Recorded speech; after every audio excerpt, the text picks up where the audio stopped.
Okay.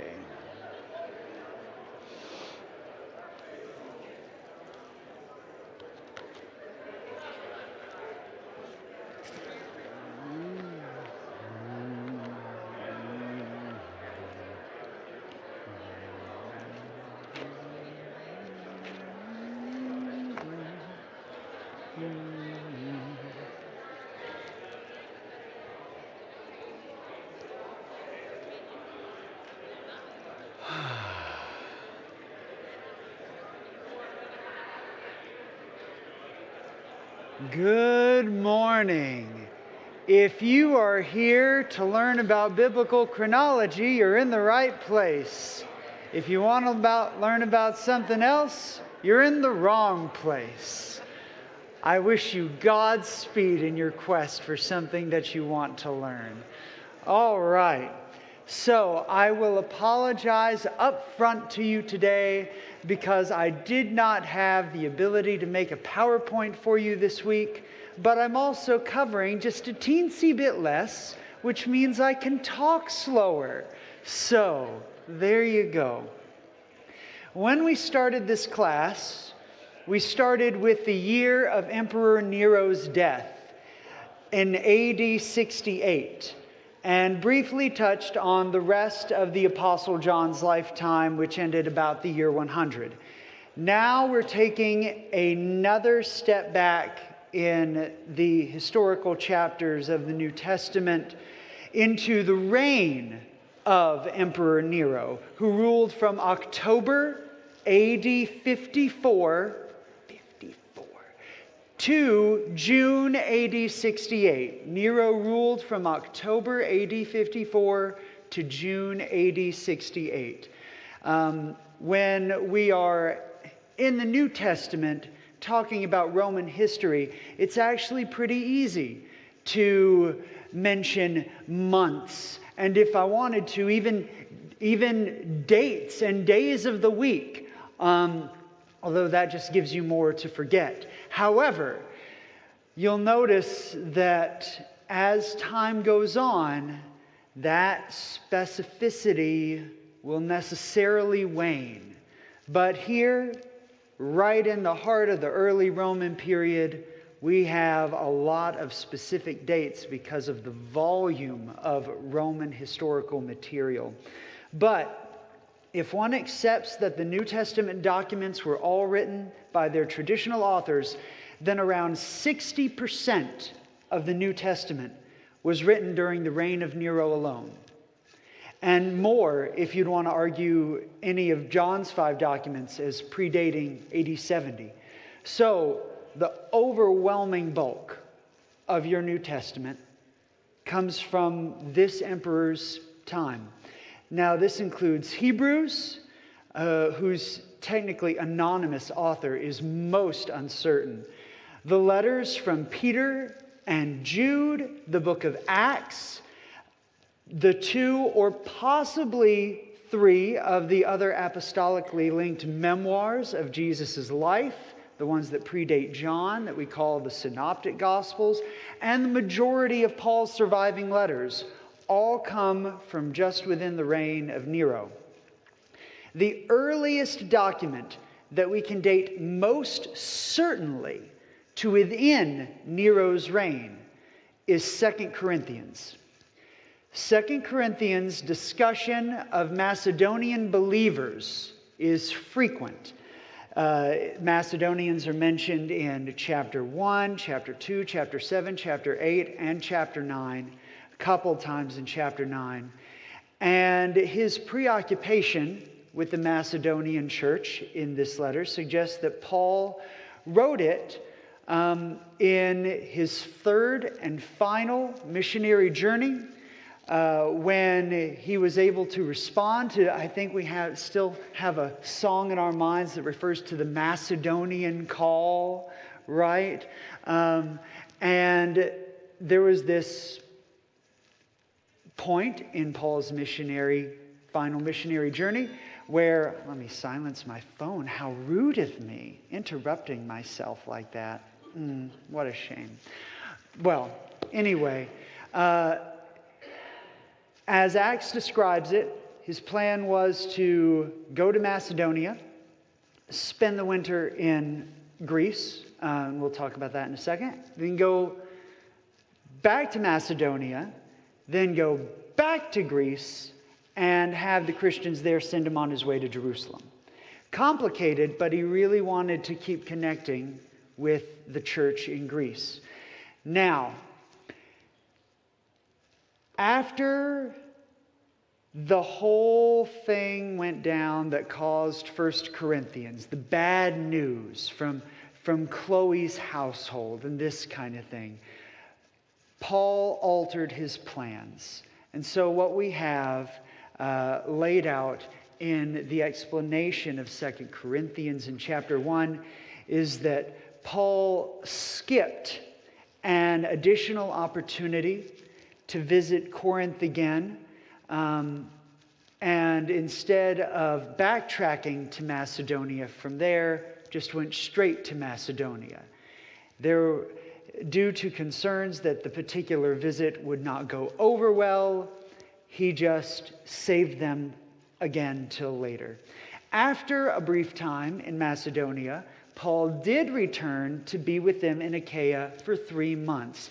Acts 20 verses 1 through 3 describes this whole back and forth arrangement, and it uses the term Greece, but in this period's geography, Macedonia and Greece were 2 separate Roman provinces, and Greece essentially just means Achaia, of which Corinth was the capital. So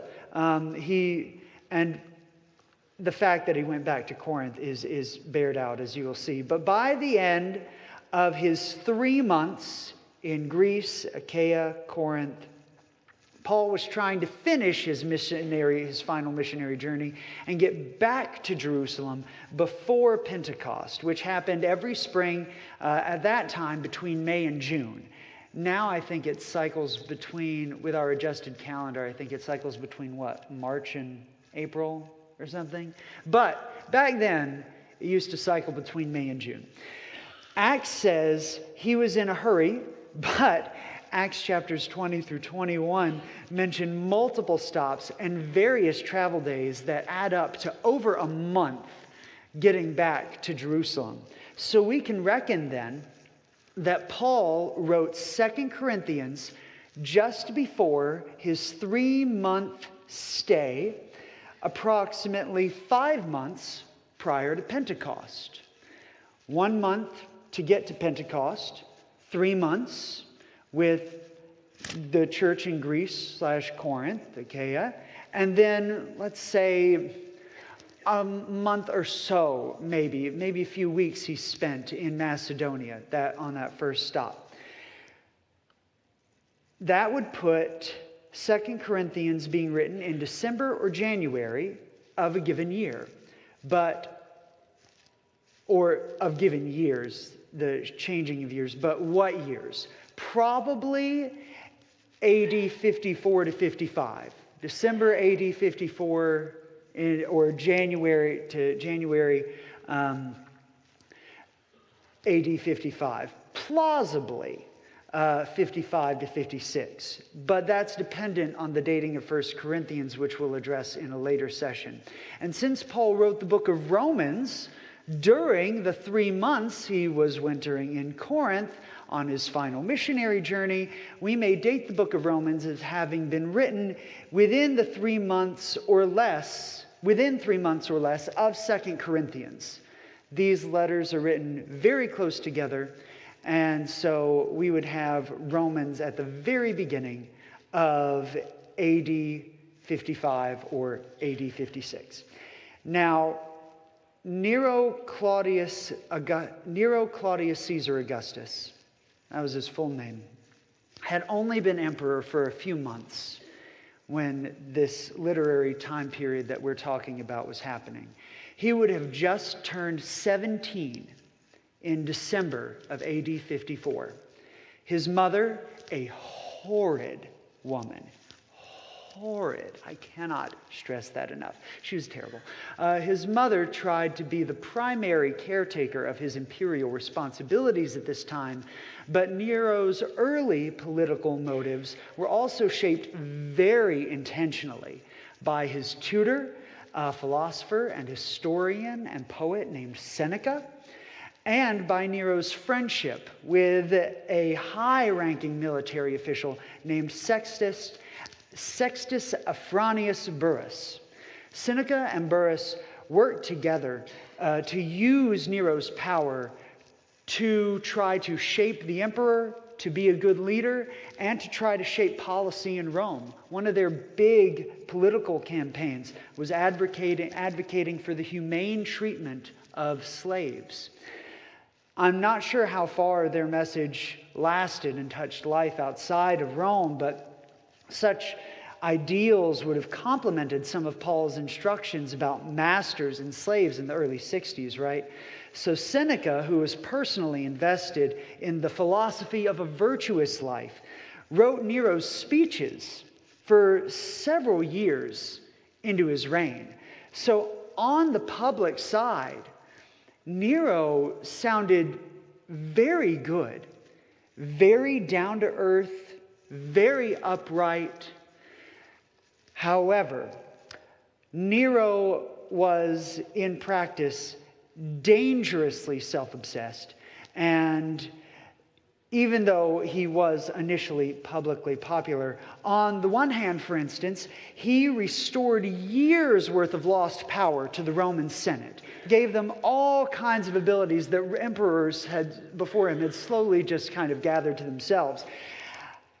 On the other hand, he seems to have done it in order to avoid the responsibilities of direct rule so that he could focus on music in a manner unbefitting of Seneca's virtuous and artistic tutelage. A Roman historian named Suetonius, who lived from AD 71 to 135, recounted that Nero gave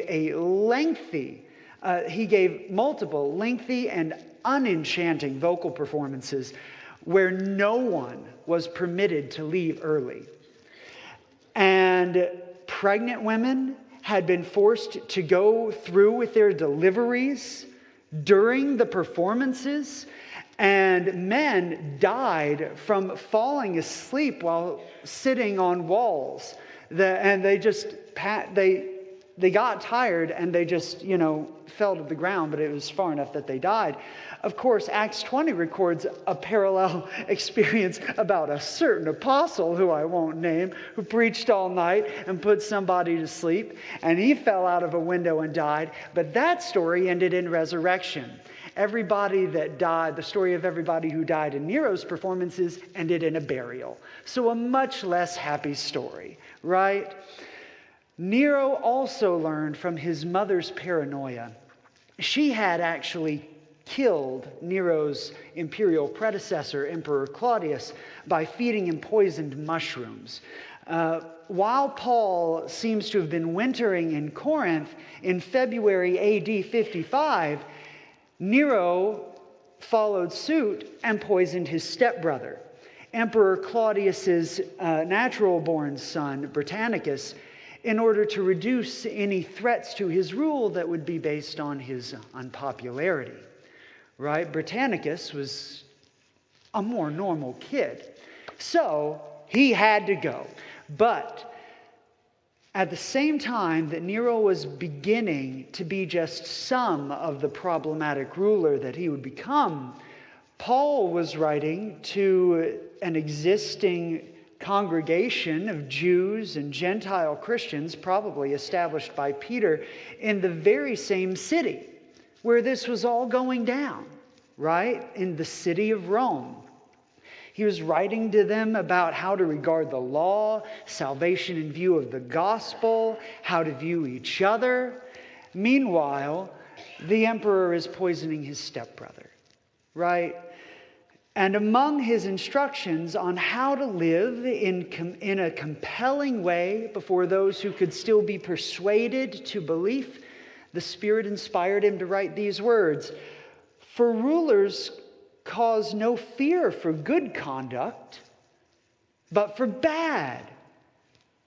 And do you desire not to fear authority?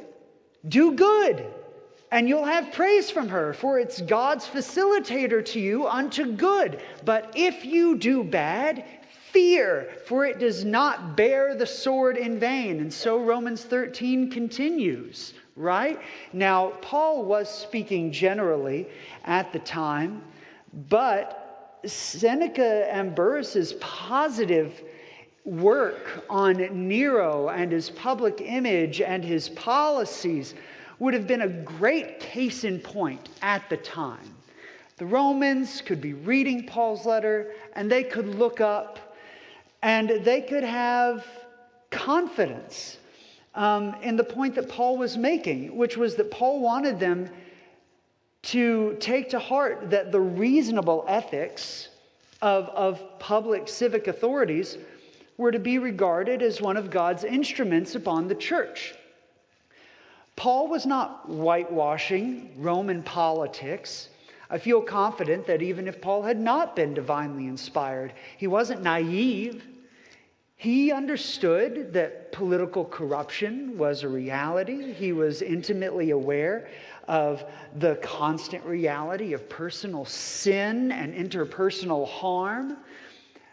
But Roman public ideals, in general, were agreeable to Christians. Rome at least preached ideas like tolerance and virtue and justice, etc.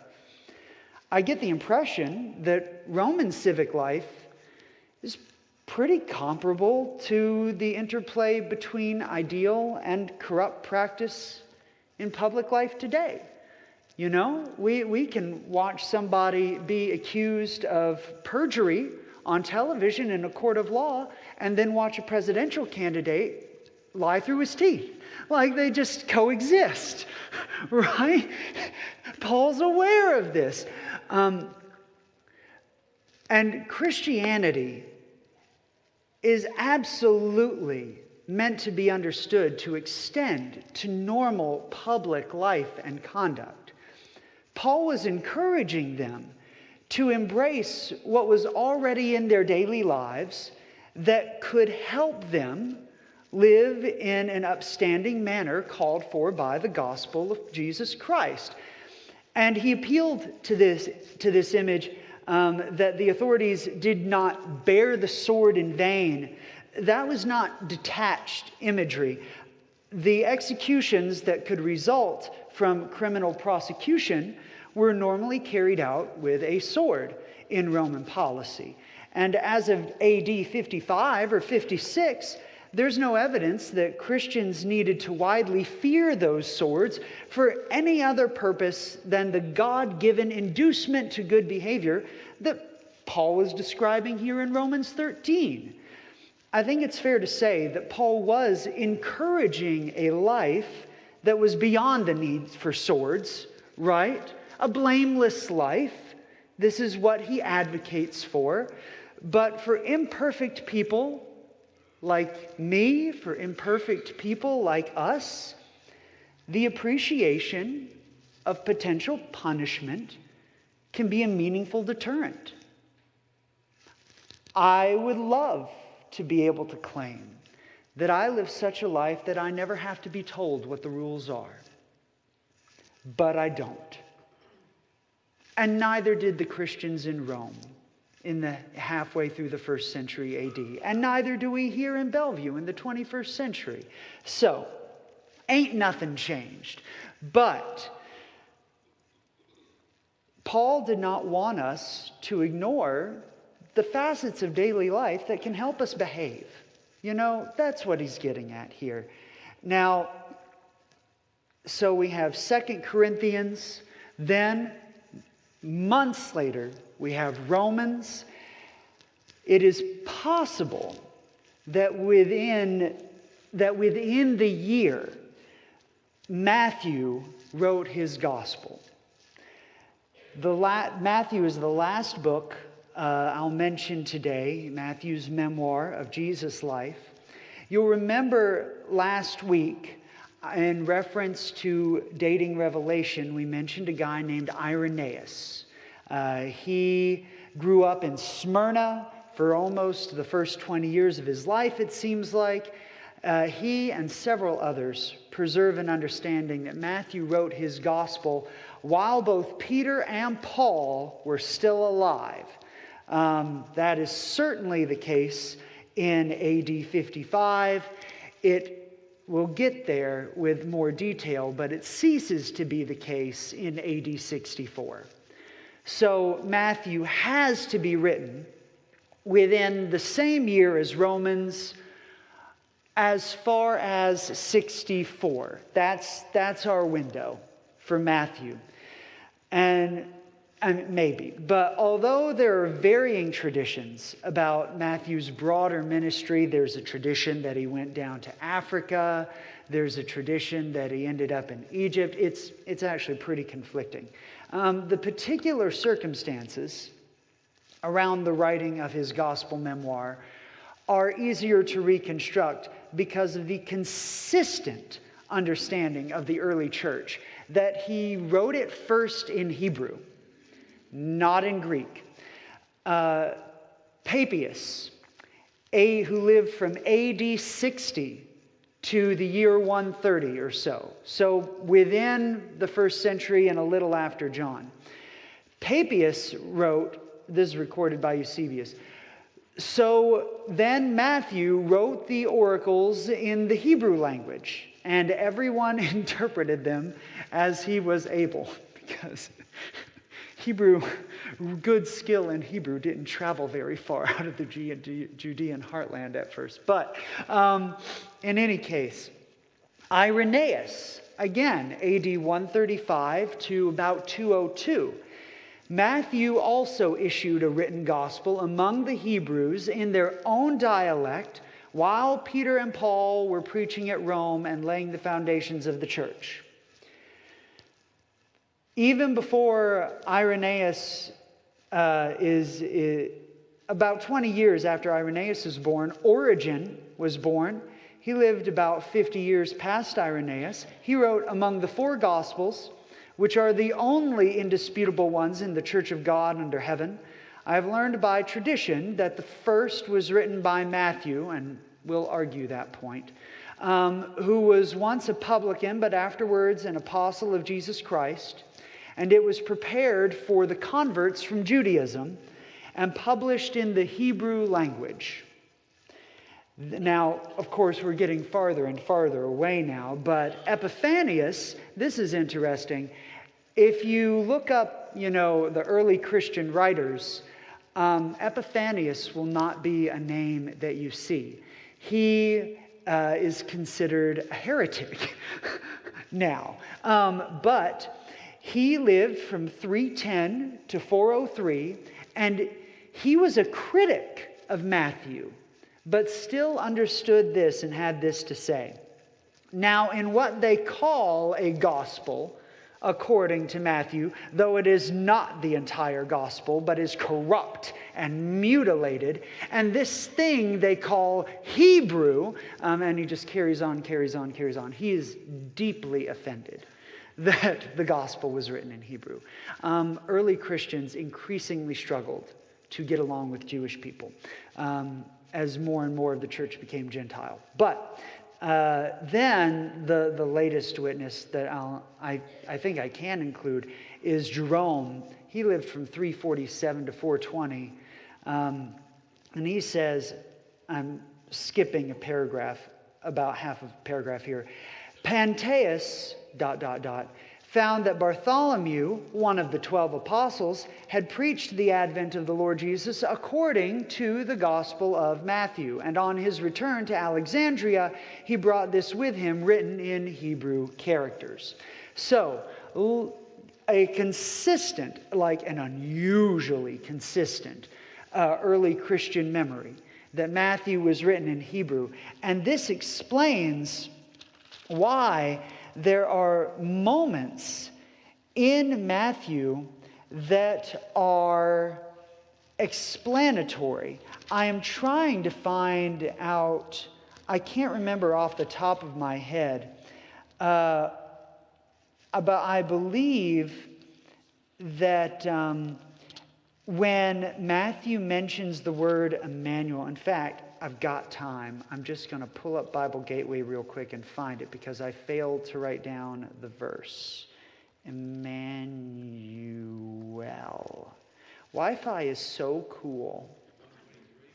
Thank you. I knew it was chapter 1. I just knew it. Okay, so yes, 1 verse 23.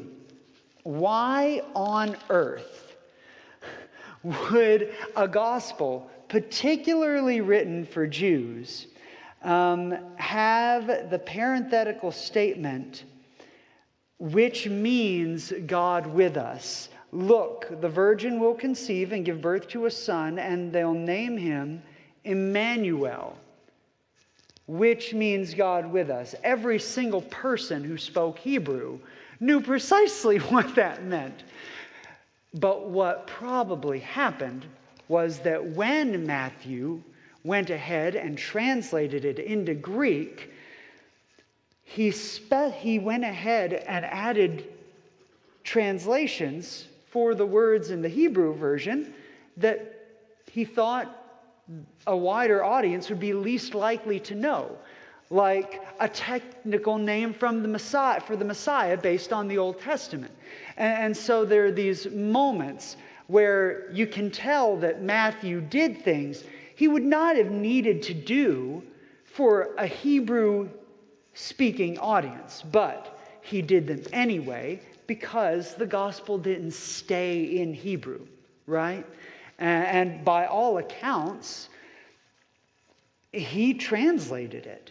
Nobody else is given any actual attribution for the composition of the gospel other than Matthew himself, whether it be Greek or Hebrew. The testimony is he just wrote it in Hebrew first. So, there you go. And thank you, Mr. Tony, for getting me to verse 23. I was just going to spend like the next 10 minutes looking for that thing and have no idea where it was. But do we have any manuscript that's in Hebrew for Matthew? so, as a matter of fact, the question was, if you can't hear online, do we have a manuscript that is written in Hebrew for Matthew? The answer is kind of.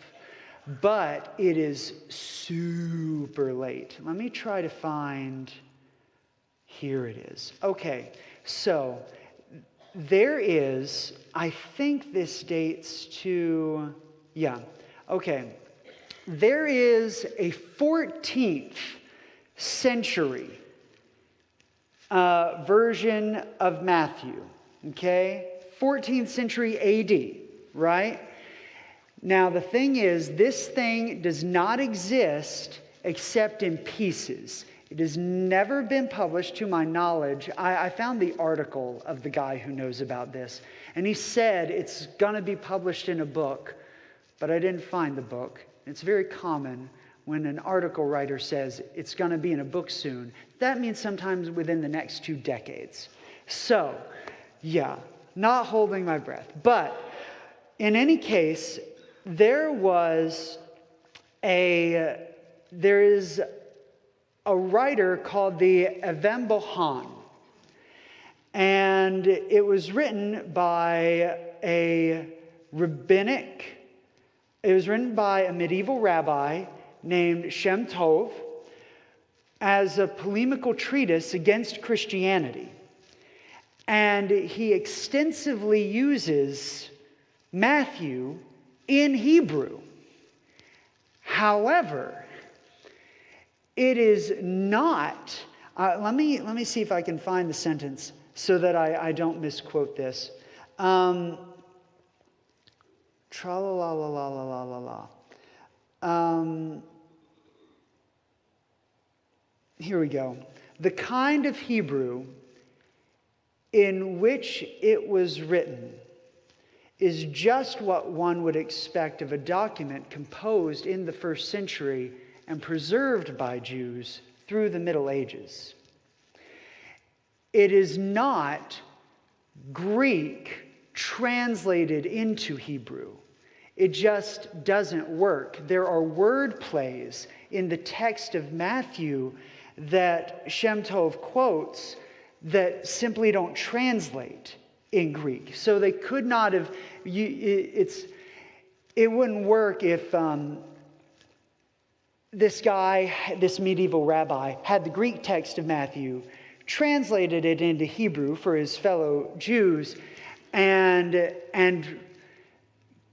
had word plays in the text that wouldn't actually have been there in the Greek that he was translating, right? So he has to be working with a Hebrew version of Matthew that is not translated from Greek. And that's in the 14th century. Now, this only exists in pieces in libraries around the world. Like you go and you say to the British Museum, I would like to examine this fragment of the Evem Bohan. And they'll be like, okay, wear gloves. But it's just not put together, which is why it doesn't get discussed all the time. But there is evidence that Matthew's historical Hebrew gospel continued to exist alongside the Greek version that was clearly embraced by the church on a much wider scale. And it's worth noting, right, the best evidence that we have for the continuation of Matthew's gospel is by people who are looking to use him as a reason not to believe in Jesus, to argue against him, right? So, there you go. Now, with regards to where Matthew was written, who it was written for, all the evidence that it was written in Hebrew suggests Matthew's residence at the time with a strong Jewish community that would have valued Hebrew as a literary medium at a time when the Septuagint was fully available and popular. Right? That matters. The popularity of the Septuagint matters. It was even I believe I am correct when I say that Paul more often quotes the Septuagint than any obvious Hebrew copy of the Old Testament. And just so we're clear and we all remember, the Septuagint is the Greek translation, the translation into Greek of the Old Testament from Hebrew that was undertaken by people who had Hebrew and Greek as their first and second languages. A few hundred years before Jesus was born in Egypt, in Ptolemaic Egypt, Hellenistic Egypt. But if they valued Hebrew as a communal literary medium, they are probably closer than farther to Roman Palestine. Or there has to be this really, entrenched and traditional diaspora community. But again, the only traditions that we have of any Matthew going any direction is like down into Africa, Ethiopia, Egypt, etc. That's the only view we have of his apostolic career. And outside of, him being an apostle with the others in Jerusalem and etc. So the idea of him going to like Ephesus, like John did, or something like that, just isn't really in the cards. So Roman Palestine would certainly be an appropriate guess. I read a couple of sources that suggested that Matthew operated out of Syrian Antioch, which is the same city from which Paul launched his missionary journeys. But I think it is noteworthy that Paul never once mentioned Matthew. He mentioned interacting with Peter a few times, but Paul demonstrates no personal acquaintance with Matthew in the context of Antioch or otherwise. And it's noteworthy that when Paul would have returned to Jerusalem the first time to meet other apostles around AD 36 or 37, he only met Peter and James, Jesus' half-brother, without any accounting for the location of the rest of the apostles. So it's possible that Matthew had even moved on from being headquartered in Jerusalem by the late 30s. He could have even returned to Galilee. We just don't know. But the fact that it was written in Hebrew suggests something in the realm of Palestine or thereabouts. Any questions?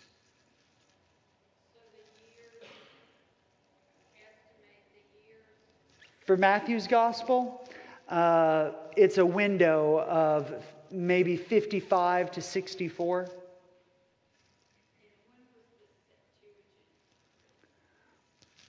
When was the Septuagint written? Like 400 something? The Septuagint was actually,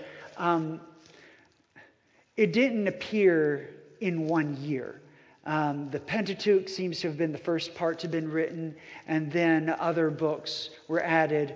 It didn't take 100 years or something, but more than a decade, as I recall. But yeah, hundreds of years before Jesus. The Septuagint, that was completed. It was completed over a period of time. Yes. Close to, I read something recently. It was talking about 130 BC. There you go.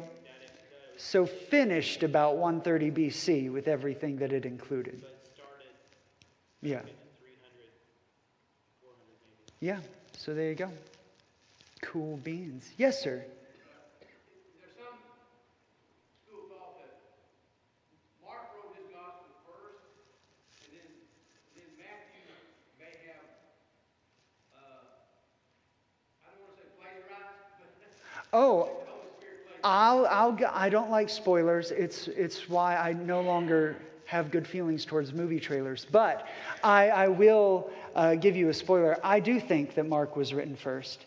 It's just that I'm not entirely sure whether it dates to the reign of Claudius, the end of the reign of Claudius, or the beginning of the reign of Nero, which is why I pushed it out of this class session, because I really wanted to focus on the definite Nero stuff, early Nero stuff, which is 2 Corinthians, Romans, and perhaps Matthew. But yeah. Yes, sir. For the purpose of the next few weeks, Scott, are you looking at time periods, or how are you approaching the material that you're presenting? I am trying to address a chunk at a time. The writings of John took up part 1 and 2. Then you have the Nero years, part 1 and 2. And then I think I'll be able to get in the rest of the documents of the New Testament, 30s, 40s, and 50s in 1 week, because there's so few books left by that point. And then we switch to the Old Testament, starting with, as I recall, the writings of the Persian period, the writings of the Neo-Babylonian period, the writings of the Neo-Syrian period, the writings of the early monarchy, united and divided, and then the writings of the Pentateuch. If I could influence your material, the thing that's really appealing to me is what you said about Paul's writing, Romans 13, and how that may have been affected by that period, that historic period. That's very appealing to me. Oh, me too.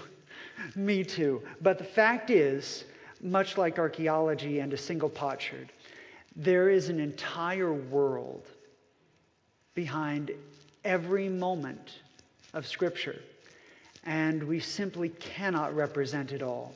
I do hope to continue to highlight anchor points, like I did with Revelation 6. We brought up how, despite Domitian's edict to decrease oil and wine production in the provinces.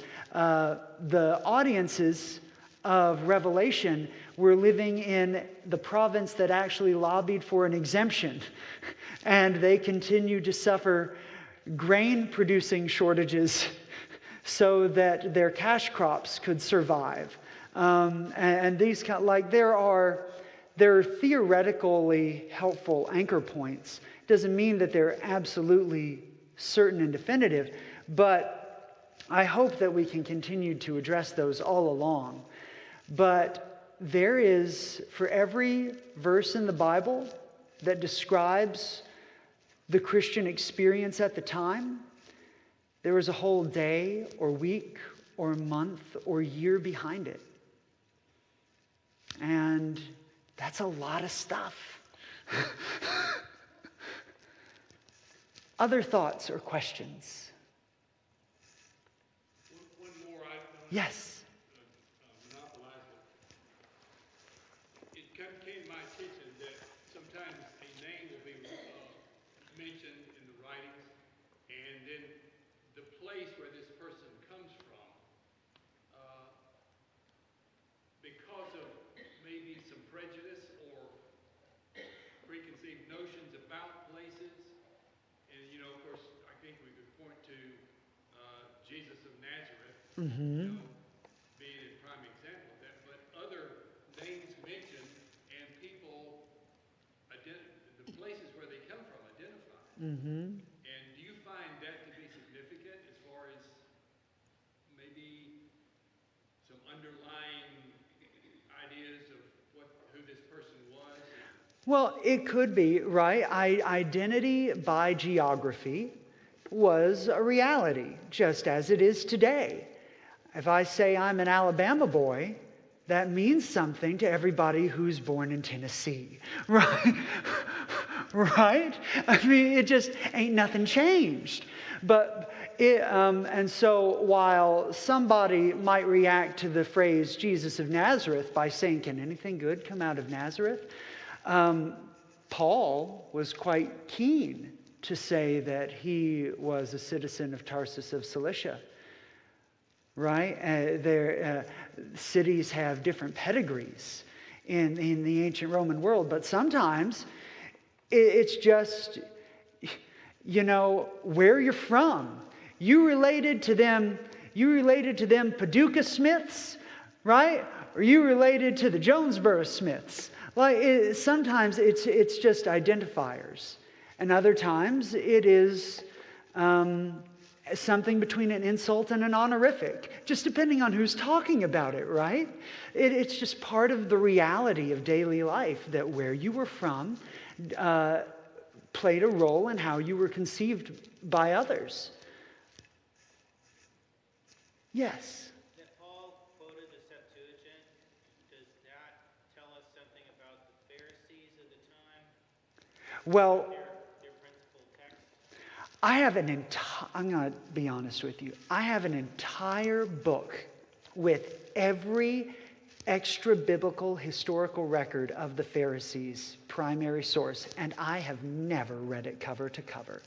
So, I do not know specifically the advocacy or lack thereof that the school of the Pharisees might have had to the Septuagint in particular, but it is notable from the fact that not only does Paul generally quote the Septuagint, I think the New Testament generally quotes the Septuagint, Paul's major contribution notwithstanding. Thereby, it is a very safe statement to make that the Septuagint was popular. Yes,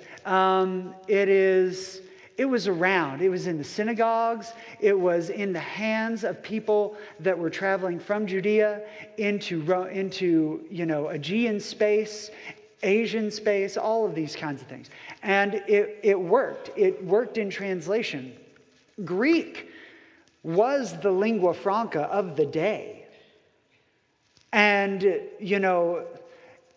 inscriptions were probably rarely written in Hebrew, even in Judea. Public announcements, warranted people's at least basic literacy in Greek, to be able to hear something read to them in Greek, some public notice and understand what it means.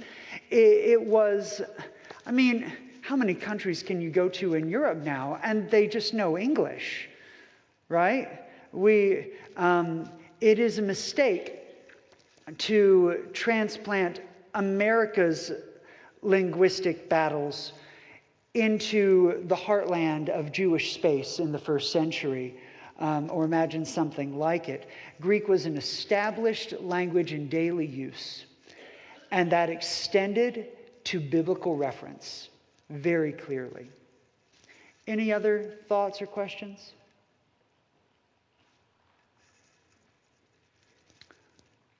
Well, you're trying to beat the Baptists now. All right. Go. Be free. Get to your buffets as soon as possible. But